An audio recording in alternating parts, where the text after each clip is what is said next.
महाराष्ट्राचा आराध्य दैवत छत्रपती शिवाजी महाराज, भारतीय घटनेचे थोर शिल्पकार परमपूज्य डॉक्टर बाबासाहेब आंबेडकर, सहकार महर्षी स्वर्गीय वसंतदादा पाटील यांच्या स्मृतीला अभिवादन करून मुंबई जिल्हा मध्यवर्ती बँकेनं सुरू केलेल्या या ग्राहक संपर्क अभियानाच्या कार्यक्रमास उपस्थित बँकेचे सन्माननीय उपाध्यक्ष पुरुषोत्तमजी दळवी, बँकेचे ज्येष्ठ संचालक ज्यांनी या ठिकाणी मार्गदर्शन केलं ते सन्माननीय भाऊसाहेब पार्ले, बँकेचे विभागीय अध्यक्ष आनंदराव गोळे, या बँकेचे पालक संचालक विनोद बोरसे, सन्माननीय संचालक नितीनजी बनकर, अनिल गजरे, संजयमामा पाटील, देवेंद्रप्पा प्रवीण मरगज, बँकेचे DGM सन्माननीय पाटणकर, विभागीय व्यवस्थापक वैवाडे, सर्व शाखा व्यवस्थापक, आणि रविवार असून सुद्धा मोठ्या संख्येनं ही बँक आपली आहे या भावनेनं आपल्या समस्या मांडण्यासाठी, बँकेला मार्गदर्शक सूचना करण्यासाठी उपस्थित असलेल्या सभासद, ग्राहक बंधू भगिनींनो, गेल्या 2 महिन्यातील 21वा कार्यक्रम या ठिकाणी आपण संपन्न होत आहे। प्रत्येक ठिकाणी त्याच समस्या, त्याच सूचना आणि अशा पद्धतीनं बँकेच्या कामकाजामध्ये सुधारणा करण्याच्या दृष्टीनं अत्यंत महत्त्वपूर्ण असं हे संपर्क अभियान आहे। खरं म्हणजे आम्ही बँकेचं कामकाज करत असतो। मुंबईला फोर्ट या ठिकाणी मध्यवर्ती कार्यालयात आम्ही संचालक मंडळ कारभार करत असतो, परंतु शाखा स्तरावर ज्या छोट्या मोठ्या अडचणी येतात त्या अडचणी तेवढ्या गांभीर्यानं, तीव्रतेनं वरिष्ठ स्तरावर समजून येत नाहीत आणि मग अशा वेळेला आपल्या छोट्या मोठ्या अडचणी समजून घेऊन त्यावर उपाययोजना कराव्या याकरता हे अभियान निश्चितपणे मार्गदर्शक असं ठरतंय। अनेक छोट्या मोठ्या गोष्टी या अभियान अंतर्गत आल्या। कुठे ATM नसेल तर ATM चालू करावं, फ्रँकिंग सुविधा नाही त्या ठिकाणी फ्रँकिंग सुविधा चालू करावी, FDचं कर्जाचं रिन्युअलच्या संदर्भात त्या ठिकाणी सूचना आल्या। आम्ही FDचं ऑटो रिन्युअल त्या ठिकाणी ऑलरेडी सुरू केलंय। कर्जदारांना सहज, सुलभ व निश्चित वेळेत कर्ज मिळावं यासाठी बँकेनं भूमिका घ्यावी। अशा ज्या ज्या सुविधा त्या ठिकाणी आपल्याला अपेक्षा आहेत त्यापैकी बहुतांशी सुविधा कालपर्यंत झालेल्या संचालक मंडळाच्या सभेमध्ये त्या ठिकाणी आम्ही निर्णय घेतलेला आहे। सहकारी संस्थेला स्वतःचं कार्यालय घ्यायचं असेल तर कार्यालय घेण्याबाबत त्या ठिकाणी जिल्हा बँकेने भूमिका घेतली। आपल्या संस्थेला कार्यालयासाठी कर्ज घेण्याचं धोरण सुद्धा आपल्या जिल्हा मध्यवर्ती बँकेनं त्या ठिकाणी स्वीकारलेलं आहे आणि त्यामुळे जर जिल्हा बँका आपल्या पतसंस्था पुढे आल्या, आपल्या सहकारी संस्था पुढे आल्या तर निश्चितपणे मुंबई जिल्हा मध्यवर्ती बँकेची कर्ज देण्याची भूमिका आपल्या बाबतीत त्या ठिकाणी राहील।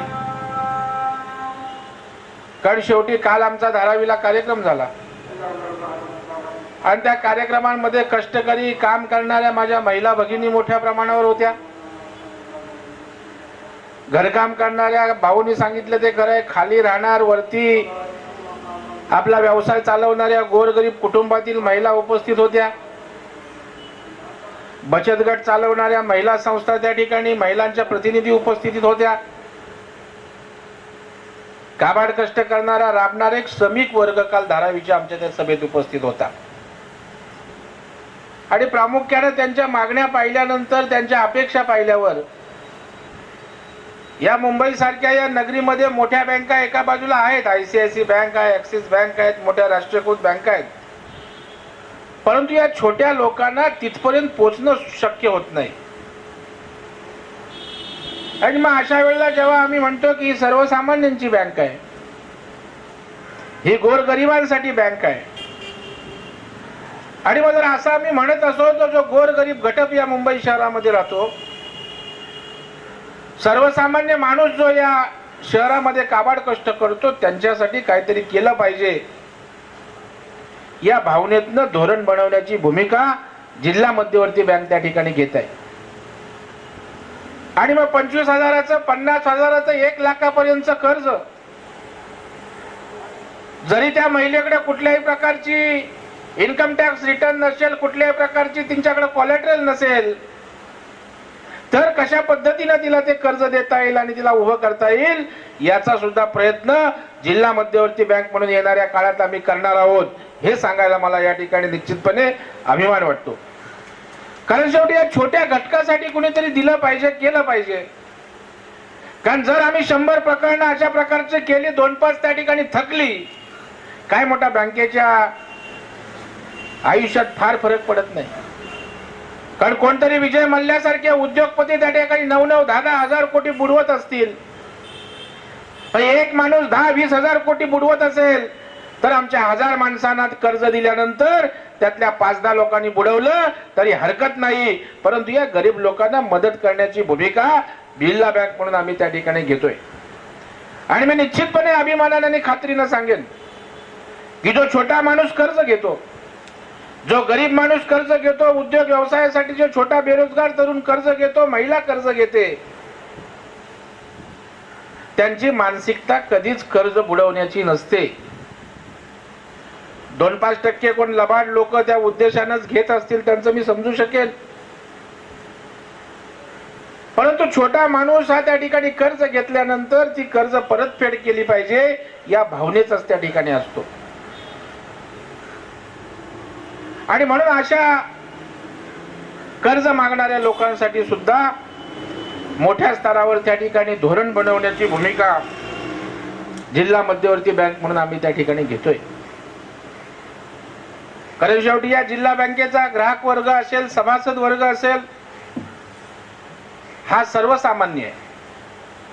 आणि म्हणून या सर्वसामान्य माणसाला, सर्वसामान्य नागरिकाला केंद्रबिंदू मानून त्याच्या गरजा काय, त्याच्या अडचणी काय, त्याला काय दिलं पाहिजे, त्याच्याकडून काय मदत घेतली पाहिजे, या भावनेतनं या ठिकाणी बँकेचा कारभार चालवण्याची भूमिका घेऊन आम्ही सारे संचालक मंडळ आपल्या दारी आलंय, जेणेकरून त्या ठिकाणी बँकेची आपल्याला चांगली सुविधा देता येईल, जेणेकरून बँकेकडून चांगल्या प्रकारच्या सुविधा आपल्याला देऊन आपलं मार्गदर्शन घेऊन बँकी प्रगतीपथाकडे त्या ठिकाणी नेता येईल, या भावनेतले संपर्क अभियान आम्ही सुरू केलं आणि त्याला प्रचंड प्रमाणावर प्रतिसाद मिळतोय. आज अनेक चांगल्या चांगल्या गोष्टी आज आपल्यासाठी करतोय. त्या ठिकाणी जर रिन्युअल असेल तर 3 वर्षांनी रिन्युअलला पुन्हा 30-30 कागदपत्र त्या ठिकाणी आपल्याला द्यायला लागायची. तेच कागदपत्र पुन्हा पुन्हा नव्यानं सादर करण्याची एक त्रास त्या ठिकाणी संस्थांना होत होता. त्यामुळे आता रिन्युअलला पुन्हा ते सगळे सोपस्कार करण्यापेक्षा जर संचालक कुठे मयत झाला किंवा संचालक गावी गेला, बदलला गेला, तेवढी माहिती अपडेट करून आपल्या संस्थांना रिन्युअलला मदत करण्याची भूमिका या ठिकाणी जिल्हा बँकेने घेतलेली आहे. मग असे अनेक वक्त्यांनी सांगितलं, सामाजिक बांधिलकीच्या भावनेतनं जिल्हा बँकेनं आपली भूमिका बजावली. कोकण रेल्वे सुरू झाली त्यावेळेला कोकण रेल्वेला पहिले पैसे देणारी ही तुमची जिल्हा मध्यवर्ती बँक. कारखानदारी अडचणीत आली, शेतकऱ्यांना त्यांच्या उत्पादनाचे ऊसाचे पैसे मिळत नव्हते, त्यावेळेला कारखान्याला मदतीचा हात देणारं ही तुमची जिल्हा मध्यवर्ती बँक. मुंबईचं वैभव असणारं गिरणी कामगार, ज्या वेळेला गिरणी कामगाराला घरं देण्याचा निर्णय शासनाने घेतला, तत्कालीन मुख्यमंत्री पृथ्वीराज चव्हाण साहेबांनी निर्णय तर घेतला, परंतु कर्ज कोण देणार गिरणी कामगारांना? कारण गिरणी कामगार जवळपास 60 वर्षाला आला होता, तो हप्ते कशातनं पेड करणार? अशा वेळेला मुंबई शहरामध्ये आपला व्यवसाय वाढवण्यासाठी आलेल्या कुठल्याही मोठ्या बँका कामाला आल्या नाहीत, त्यांच्या मदतीला ही तुमची जिल्हा मध्यवर्ती बँक मदतीला आली. मग त्या ठिकाणी त्यांचे रिपेइंग साठी त्यांच्या मुलाला आम्ही सहकर्जदार केलं, मुलीला केलं. फक्त त्याचा फ्लॅट तर 20-25 लाखाचा आहे ना, उद्या आणलं तर बघता येईल पुढचं, या भावनेतनं, माणुसकीच्या भावनेतनं मदत केली. कुठलीही बँक करू शकणार नाही. माथाडी कामगार जो आपलं ओझं वाहत असतो, त्या माथाडी कामगाराला भूखंड सिडकोनं त्या ठिकाणी शासनाने दिला, परंतु कुठलीही बँक त्या ठिकाणी पुढे आली नाही. त्यावेळेला हा माथाडी कामगार कष्ट करणारा वर्ग आहे, त्याला मदतीचा हात दिला पाहिजे, ही भावना घेऊन काम करणारी ही तुमची जिल्हा मध्यवर्ती बँक आहे. आणि त्यामुळे आपल्यासाठी काम करणारी, आपल्या लोकांची, तुमच्यातल्या सर्वसामान्य लोकांनी चालवलेली ही जिल्हा बँक असल्यामुळे ती मोठी झाली पाहिजे, तिला ताकद दिली पाहिजे. या भावनेतनं आपल्याकडून सुद्धा सहकार्याची अपेक्षा करण्यासाठी आम्ही या ठिकाणी आलोय. कारण शेवटी बँक जेवढी मोठी होईल, शेवटी या बँकेचा कारभार जेवढ्या मोठ्या प्रमाणावर वाढेल, त्याची सारी फळं ही तुम्हाला सभासद आणि ग्राहकांनाच मिळणार आहेत. आणि त्यामुळे ही बँक वाढवण्याची जबाबदारी जशी आमची आहे, तशी तुम्ही या बँकेला सहकार्य करावं, हे सांगण्यासाठी आणि विनंती करण्यासाठी या ठिकाणी आम्ही आलेलो आहोत. आज अनेक प्रकारच्या योजना आपण या ठिकाणी आपण सूचना केलेल्या आहात. त्या सूचनांची आम्ही दखल घेतली. जवळपास बऱ्याचशा गोष्टींची ऑलरेडी आपण पूर्तता त्या ठिकाणी केलेली आहे. ज्या काही धोरणात्मक गोष्टी आहेत त्या संचालक मंडळासमोर जाऊन तुमच्यासाठी त्या निश्चितपणे त्या ठिकाणी पूर्ण केल्या जातील, हा विश्वास या ठिकाणी मी आपल्या सगळ्यांना देतो. आज अनेक विषय आहेत, परंतु आज रविवारचा दिवस आहे आणि रविवारचा दिवस असताना सुद्धा एवढ्या मोठ्या संख्येनं आपण उपस्थित राहिलात, त्याबद्दल मी आपल्या मनापासून आभार करतो. मगाशी आमच्या प्रवीण मरगज यांनी सांगितलं ते खरं आहे. या बँकेवर अनेक आघात झाले, वर्तमानपत्रातनं सिरियल चालवल्या गेल्या, टीव्हीच्या माध्यमातून बदनाम करण्याचा प्रयत्न केला गेला. कारण सर्वसामान्यांची बँक बुडली पाहिजे, मोठ्या बाहेरून आलेल्या बँका या ठिकाणी प्रस्थापित झाल्या पाहिजेत, अशा प्रकारच्या भूमिकेतनं आपल्या बँकेला सातत्यानं त्या ठिकाणी आरोपीच्या पिंजऱ्यात उभं करण्याचा प्रयत्न केला. परंतु मला आपल्या सगळ्यांना धन्यवाद द्यायचा आहे. या सगळ्या संकटामध्ये, या सगळ्या आरोप प्रत्यारोपांमध्ये मुंबई बँकेचा सभासद आणि ग्राहक हा जिल्हा बँकेच्या पाठीशी उभा राहिला, हीच खरी आमची शक्तीने प्रेरणा आहे.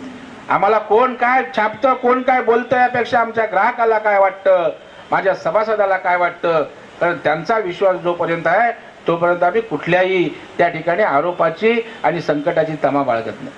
आणि त्यामुळं प्रत्येक वर्षी आपल्याला चांगला कारभार, स्वच्छ कारभार, प्रगतीकडे जाणारा कारभार देण्याचा प्रयत्न आमचं सारं संचालक मंडळ या ठिकाणी करतंय. आज 0% NPA गेल्या वर्षी आणला, यावर्षी आणण्याचा आम्ही प्रयत्न करतोय. चांगल्या प्रकारे डिव्हिडंड देतोय, कर्मचाऱ्यांना बोनस देतोय, वेगवेगळ्या प्रकारच्या बेरोजगारांसाठी, महिला संस्थांसाठी योजना त्या ठिकाणी आणण्याचा प्रयत्न करतोय. आणि जेवढी ही बँक आपण मोठी कराल, तेवढा जास्त उपयोग, तेवढ्या जास्त सुविधा या ठिकाणी सभासद आणि ग्राहकांना देण्याचा प्रयत्न या ठिकाणी जिल्हा बँकेच्या माध्यमातून करतोय. सगळ्यात महत्त्वाचं जे आम्ही धोरण घेतले रिडेव्हलपमेंटच्या बाबतीत, विजय दिवार यांनी मगाशी उल्लेख केला, प्रवीण मरगजांनी उल्लेख केला की त्या ठिकाणी आम्ही एक चांगलं धोरण मुंबईकरांसाठी आणलं. आपल्या हाऊसिंग सोसायट्या असतील तर रिडेव्हलपमेंट करण्यासाठी कशाला बिल्डर पाहिजे? शेवटी बिल्डर कुठेतरी वाळकेश्वर या ठिकाणी एअर कंडिशन केबिनमध्ये बसणार, त्याचा कोणतरी सॉलिसिटर किंवा आर्किटेक्ट किंवा कॉन्ट्रॅक्टर येणार नाही, इमारत उभी करणार असेल तर कशाला हवाय बिल्डर? बिल्डरच्या बाहेर जाऊन आम्ही कमिटी 10-10 तास बसणार. त्यापेक्षा आम्ही आमची सोसायटी का डेव्हलप करू शकत नाही, पुनर्विकसित का करू शकत नाही? त्याचं एकमेव कारण आमच्याकडे पैसे नाही, एकमेव कारण आम्हाला मार्गदर्शन नाही. आणि मग जर या मुंबईतल्या हाऊसिंग सोसायट्या स्वतः पुनर्विकास करायला पुढे आल्या तर त्यांना आपण पैसे दिले पाहिजे, त्यांना आपण मार्गदर्शन दिलं पाहिजे. ही भूमिका बँकेनं घेतली आणि जवळपास 60 कोटीचं कर्ज या पुनर्विकासासाठी देण्याचा धोरणात्मक निर्णय आपल्या जिल्हा मध्यवर्ती बँकेने घेतला. तुम्हाला पीएमसी देऊ, चंद्रशेखर प्रभूंसारखा आर्किटेक्ट येऊन मार्गदर्शन करेल, त्यांनी बँकेला मार्गदर्शन करावं यासाठी त्यांची सेवा आम्ही त्या ठिकाणी मागितले. आणि त्यामुळे कष्टकरी छोट्या हाऊसिंग सोसायटीने आपल्या इमारती पुनर्विकास करून चांगल्या दर्जेदार इमारती, पर्पज पण चांगला, आपलं 0% मेंटेनन्स 100 वर्ष, आपल्याला जास्त जागा आपण आपली विकसित केली तर मिळेल, असं एक चांगलं सहज आणि सुलभ धोरण या पुनर्विकासाचं आम्ही त्या ठिकाणी केलंय. ते आपण समजून घ्या, त्याचाही फायदा जास्तीत जास्त लोकांना मिळेल अशा प्रकारची अपेक्षा आहे. या पुनर्विकास संदर्भात दुसरी एक अडचण आहे की वेगवेगळ्या प्रकारच्या परवानग्या असतात, त्या परवानग्या बिल्डर मिळवत असतो, अंडर टेबल नको त्या गोष्टी होत असतात, मग आम्ही कुठून करणार? यासाठी सुद्धा राज्याचे मुख्यमंत्री आदरणीय फडणवीस साहेब यांना विनंती केली की जर स्वयंविकास करायला संस्था पुढे येत असतील तर त्यांच्यासाठी परवानग्यांसाठी एक खिडकी योजना आपण करा, जेणेकरून हाऊसिंग सोसायट्या मोठ्या प्रमाणावर यासाठी पुढे येतील. त्यासाठी सन्माननीय मुख्यमंत्री, गृहनिर्माण मंत्री यांची संयुक्त बैठक आपण काही दिवसामध्ये घेतोय. शेवटी या बँकेचा उपयोग सर्वसामान्यांना झाला पाहिजे, बेरोजगार युवकांना झाला पाहिजे, महिलांना झाला पाहिजे, ज्येष्ठ नागरिकांना झाला पाहिजे. या भावनेतनं जिल्हा बँक आपली भूमिका घेते, आपलं धोरण त्या ठिकाणी बनवत आहे. सभासदांच्या आरोग्यासाठी सुद्धा आरोग्य जीवन योजना कशा पद्धतीनं कार्यान्वित करता येईल या विषयी सुद्धा त्या ठिकाणी बँकेच्या स्तरावर काम सुरू आहे. ती योजना आम्हाला कार्यान्वित करायची आहे आणि या साऱ्या योजनांसाठी, सगळ्या गोष्टींसाठी आपण बँकेला ताकद दिली पाहिजे. आपली अकाउंट्स त्या ठिकाणी या बँकेत आली पाहिजे, आपलं डिपॉझिट त्या ठिकाणी या बँकेत आलं पाहिजे आणि बँक जशी मोठी होईल तशी त्या बँकेची सगळे फायदे हे तुम्हाला पर्यायानं त्या ठिकाणी मिळणार आहेत. काही पतसंस्थांचं म्हणणं असेल आम्हाला डिपॉझिटवर व्याजदर कमी आहे त्यामुळे आम्ही इतर ठिकाणी ठेवतो. 31 मार्च नंतर त्याचा सुद्धा आढावा घेऊ. आपल्या पतसंस्थांचं डिपॉझिट बाहेर जाता कामा नये याची आम्ही निश्चितपणानं त्या ठिकाणी काळजी घेऊ आणि अशा प्रकारे जे जे तुम्हाला कायदा नियमाच्या चौकटीत बसवून त्या ठिकाणी देता येईल हे देण्याचा प्रामाणिक प्रयत्न आम्ही या ठिकाणी करतोय. 22 तारखेला बँकेची विशेष सर्वसाधारण सभा त्या ठिकाणी यशवंतराव प्रतिष्ठान माटुंगा या ठिकाणी घेतले. थकीत कर्ज राईट ऑफ करणं, सहकार पुरस्कार देणं, बँकेच्या आणखी 100 शाखा काढण्यासंदर्भात आपल्या सभासदांची परवानगी घेणं, यासाठी आपण त्या ठिकाणी उपस्थित राहावं असं मी आपल्याला आवाहन करतो. मगाशी आमच्या कासारे साहेबांनी सांगितलं की आमच्या छोट्या पतपेढ्या असतील, भले आम्ही मोठ्या कोट्याचा व्यवहार करत नसू, परत छोट्या माणसांना मदत करण्याचं काम करतो. शेवटी आमच्या बँकेची हीच भूमिका आहे, जी छोटी माणसं छोट्या लोकांना मदत करून मोठं करण्याचा प्रयत्न करतात, त्यांना ताकद देणं, त्यांचा गौरव करणं हे आमचं त्या ठिकाणी काम आहे. आणि म्हणून आपण जो गौरव पुरस्कार आहे त्यामध्ये आपण एक अशा प्रकारच्या छोट्या पतसंस्थांचा प्रतिनिधीसुद्धा आपण निश्चितपणाने त्या ठिकाणी घेऊ हा विश्वास या ठिकाणी देतो. आपण सारेजण मोठ्या संख्येनं या ठिकाणी उपस्थित राहिलात, बँकेच्या कामकाजात सहभाग झालात, बँकेला मार्गदर्शन केलं, त्याबद्दल आपल्या सगळ्यांचं मनापासून आभार व्यक्त करतो. असंच प्रेम, सहकार्य आणि बँकेला आशीर्वाद आपले सतत राहावेत. आपल्याला विश्वास देतो की आपल्या सहकार्यानं येणाऱ्या 4-5 वर्षाच्या कालावधीमध्ये आपली बँक 10,000 कोटीचा टप्पा पार पाडेल एवढा आत्मविश्वास आपल्याकडे देतो आणि माझे 2 शब्द संपवतो. धन्यवाद. जय हिंद, जय महाराष्ट्र, जय सहकार.